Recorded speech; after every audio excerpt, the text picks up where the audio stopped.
अस्सलाम वालेकुम। उम्मीद करती हूँ आप सब खैरियत से होंगे। अल्हम्दुलिल्लाह हम भी ठीक हैं। और यहाँ मैं आज आपको बनाना सिखाऊंगी बहुत ही लजीज और मज़ेदार। तो यहाँ हम आज बनाना सीखेंगे गुलत्ती किस तरह बनाते हैं। बहुत ही आसान तरीका है इसके बनाने का और बहुत ही लजीज और मज़ेदार बनती है।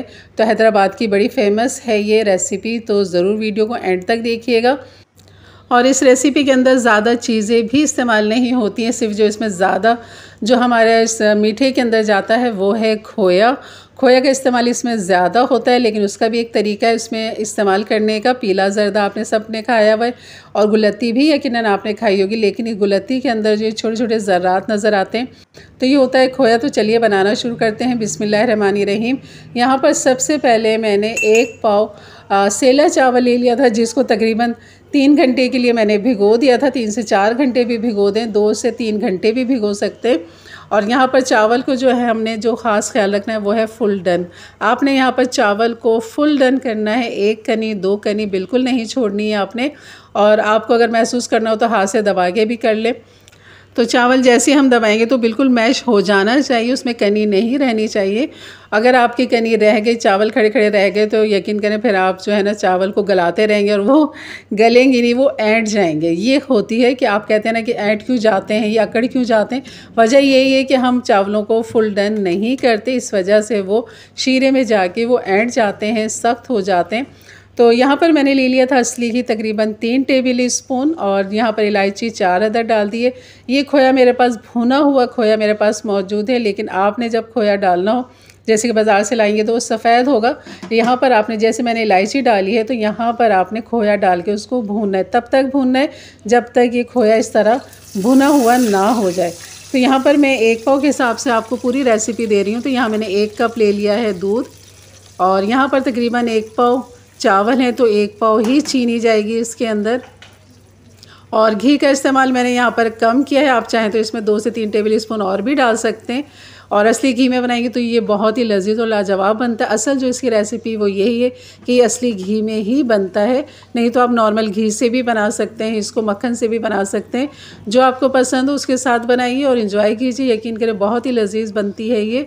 तो यहाँ पर हमने दूध और चीनी को तब तक पकाना है जब तक चीनी का दाना हल नहीं हो जाता, तब तक आपने पकाना है। अच्छा, जो खोया आप डालेंगे इलायची के साथ उसको भूनेंगे, भूनने के बाद उसमें दूध डाल देंगे, फिर चीनी डाल देंगे। इस तरह आपने मिक्स कर लेना। जैसे कि ये मैं खोया भुना हुआ मेरे पास था ये, तो मैंने ये अब ऊपर से मैं डाल रही हूँ, लेकिन आपने ऊपर से नहीं डालना है, आपने तो शुरू में ही डाल देना है इलायची के साथ। और थोड़ा सा मैंने गार्निश के लिए बचा लिया था। तो यहाँ पर मैंने आधा पाव खोया का इस्तेमाल किया है। तो बस खोए को यहाँ पर मैं तब तक इसको मिक्स करूँगी जब तक इसका दाना जो है वो अलग नहीं हो जाता, जो इसकी गुठलियाँ वो ख़त्म नहीं हो जाती, तब तक हमने इसको मिक्स करना है। बहुत ज़्यादा हमने नहीं पकाना है। बस खोया जैसे ही हमारा यहाँ पर हल हो जाएगा तो हम यहाँ पर उबले हुए जो राइस है हमने फुल डन करके रखे हुए वो हमने यहाँ पर डाल देने।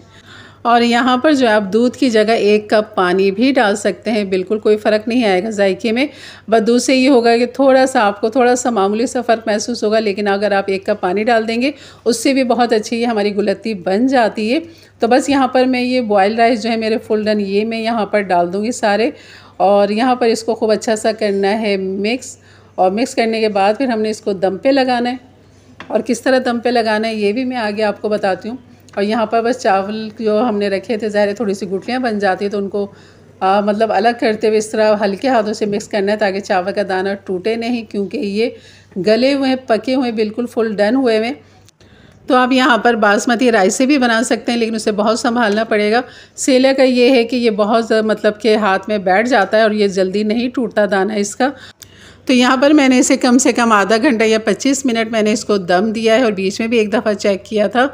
और अब मैंने यहाँ पर डाल दिया है बादाम छीले हुए, और इसमें बादाम का काफ़ी अच्छा इस्तेमाल होता है। और ये जो मैंने डाला है इसमें, तो यहाँ मेरे पास पेठे की मिठाई थी तो उसके भी मैंने छोटे छोटे से क्यूब्स करके डाल दिए थे। बाकी और इसमें इतने लवाजमात नहीं जाते, बस ये बादाम ही जाते हैं इसके अंदर। चाहे तो आप ये पेठे की मिठाई इसके अंदर डाल दें, तो जो कि बहुत ही लजीज लगती है इस राइस के साथ, गुलत्ती के साथ। नहीं डालें तो कोई मसला नहीं, खाली आप बादाम डाल दीजिए। तो अभी आप देख रहे होंगे इसका दाना कैसा खिला खिला हुआ है, बिल्कुल ये गल चुका है, बिल्कुल ऐंठा नहीं है, क्योंकि हमने बीच में भी इसे चेक किया और जो दूध डाला था ये उसी में ही इसमें बेहतरीन दम आ गया था। और अगर आपका ऐड भी जाता है तो आपने मज़ीद हाफ़ कप पानी ऊपर से डालना है और इसको दम पे लगा देना है। कपड़ा लगा के आप दम लगाइए ताकि भाप जो है वो बाहर ना निकले और चावल नरम हो जाए। तो कभी ऐसा हो भी जाए आपके साथ ऐंठ जाता है तो आपने इस तरह कर लेना है कि पानी का छींटा लगा दें ऊपर से, 2 से 3 टेबल स्पून डालती जाएँ। 5-5 मिनट के बाद आप ज़रूर चेक करें अगर चावल ऐंठ जाते हैं तो ये थी हमारी आज की रेसिपी। यकीनन अच्छी लगी तो लाइक कर दीजिएगा, मेरे चैनल पे नए हैं तो ज़रूर सब्सक्राइब कर दीजिएगा, बेल के बटन को क्लिक कर दें, ऑल के बटन को प्रेस कर दें ताकि मेरी हर आने वाली वीडियो की नोटिफिकेशन आपको मिलती रहे। तो ये क्लोज़अप भी मैं आपको दिखा रही हूँ, चांदी के वर्क लगाती हैं, ऊपर से गार्निश कर दिया है मैंने भुने हुए खोए के साथ, बादाम डाल दिए हैं। तो ये थी हमारी आज की रेसिपी, ज़रूर बनाइए। गुलत्ती एक एक दाने में जो खोए का मज़ा आता है ना इस राइस के अंदर, यकीन बहुत ही लजीज और मज़े के लगते हैं। जो नई बच्चियाँ हैं तो बिल्कुल वो सेला से ही बनाइए क्योंकि सेला में ये बहुत अच्छा निकल कर आता है। तो ज़रूर बनाइए मेरे अंदाज से, मेरे तरीके से। यकीनन आप भी बनाते होंगे तो वो भी बनाइए, लेकिन एक दफ़ा इस तरह बना के देखिए, बहुत ही लजीज आपको लगेंगे। तो चलिए इंशाल्लाह मिलते हैं फिर एक अच्छी नई रेसिपी के साथ। तब तक के लिए इजाज़त दें, अपना बहुत सारा ख्याल रखें, दुआओं में याद रखें। अल्लाह हाफ़िज़।